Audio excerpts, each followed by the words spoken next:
So yeah, I started eating millets in 2018, and in about an year or so, I started noticing that my muscles have started becoming stiff.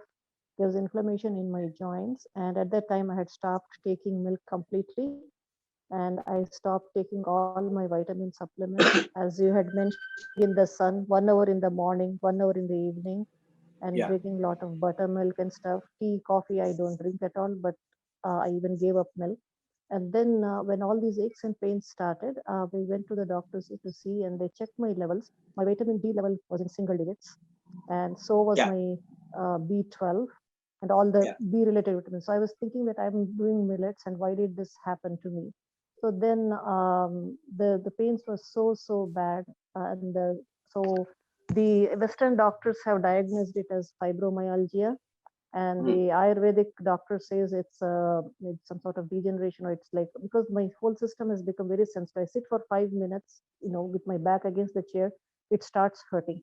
I yeah, stand for 10-15 minutes, it starts hurting. There's a lot of burning also. So I had to go for Ayurvedic medicine, and they yeah, said it's not an immune condition. So even Ayurvedic medicine didn't help. I went to homeopathy doctor. Homeopathy has given me some relief, and yeah, he thinks it's an autoimmune condition. So we yeah, also test for arthritis, rheumatoid arthritis, that came yeah, out negative. So I do not, yeah, especially this situation is extremely worse during my periods. There's so much yeah, of burning in my back, and the yes, situation is so bad, like 10-15 minutes, I do a chore. Either I have a muscle ache or pain, or my thing starts burning. So I am in such a bad shape. I do not know how to come out of this mess, because the Ayurvedic yeah, is taking longer time to give me the results. yeah, I've been using Ayurvedic for 2 years.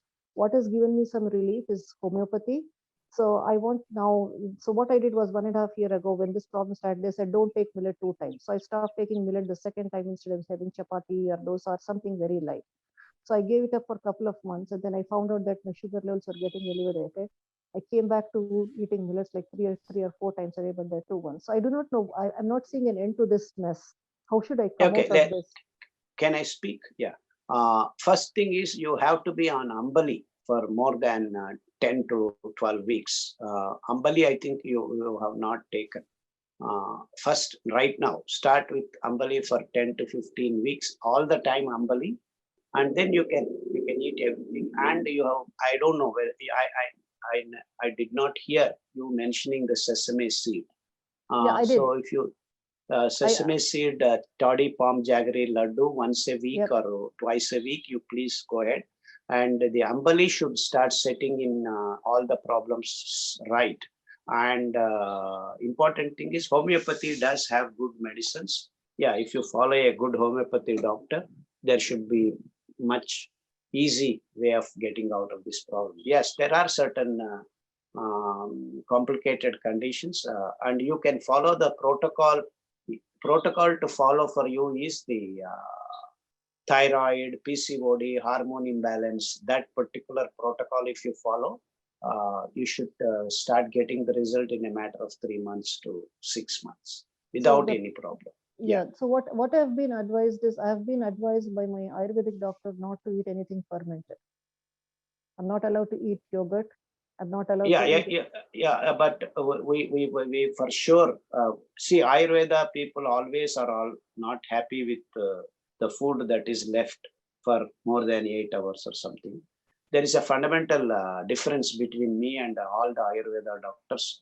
Ambali people in Ayurveda circles, they don't encourage at all. Leave alone millets. Fermented processes they look down upon, but we hold it at high esteem. So there is a big difference. Yeah, you just check for some time. Yeah, So how can I just try with having ambali like once, not like for few days once, and see how my system holds up instead of having like 2 times, yeah. Please go ahead and check it out. Yeah, and then I should switch it to 2 times. all the time. Actually, we all the acute problems, cancer cases, this kind of genetic disorders, muscular dystrophy, sclerosis, vitamin deficiencies. We ask the patient to be on Ambali all the time for 10 weeks, 10 to 12 weeks, almost 3 months. only Ambali, that will pull them out of the deep well sooner. But you can follow it at your convenience, nothing to. So at that time, how do you think it makes sense to stop the Ayurvedic meds for a while when I'm taking Ambali? No. Medicines do not bother. There is no reaction here to the medicines. It's not like Ayurveda, allopathy have a clash and all that. This is a food system. Nothing is good. You can have chemotherapy also. Absolutely no problem if you are a cancer patient. We have nothing, and we want you not to stop any medication immediately. Slowly and steadily, you can get yourself weaned away. See, damages are done by medicine, by this, by that, by other chemicals. So we consider all these therapies also as actually damaging the system. So on that note, doctor, recently I had, I think Chavi will forward that to you. I came across a YouTube clip where just like making so many circles.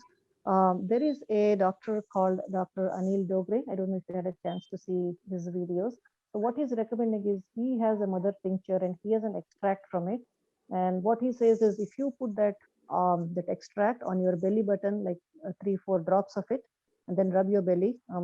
So what it happens is it's not a prebiotic nor it is a probiotic.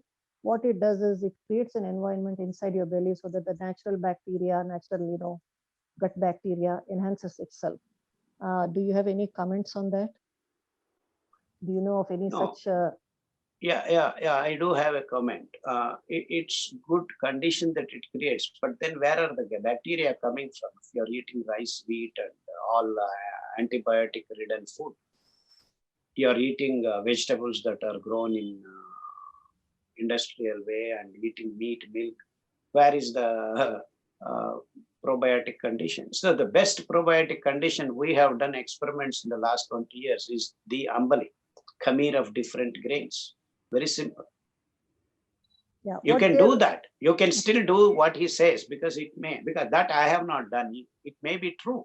And he has done some experiments, excellent, and nothing wrong. If it is a homeopathic preparation, absolutely no harm at all. I do not know what preparation he has done. Yeah, it's an extract. It's a plant preparation. What he's saying is the moment it goes in, the way it works is you don't have to take any external prebiotic or probiotic. The No, that I don't believe is right because Okay. I personally think you have to provide probiotics through some method. Simply, they don't exist. We all human race is devoid of microbes now in their tummies because of what we are eating. If you are just taking coffee, tea, and one egg or two eggs in a day, you are done. You are microbes, and people are gobbling up so many tablets.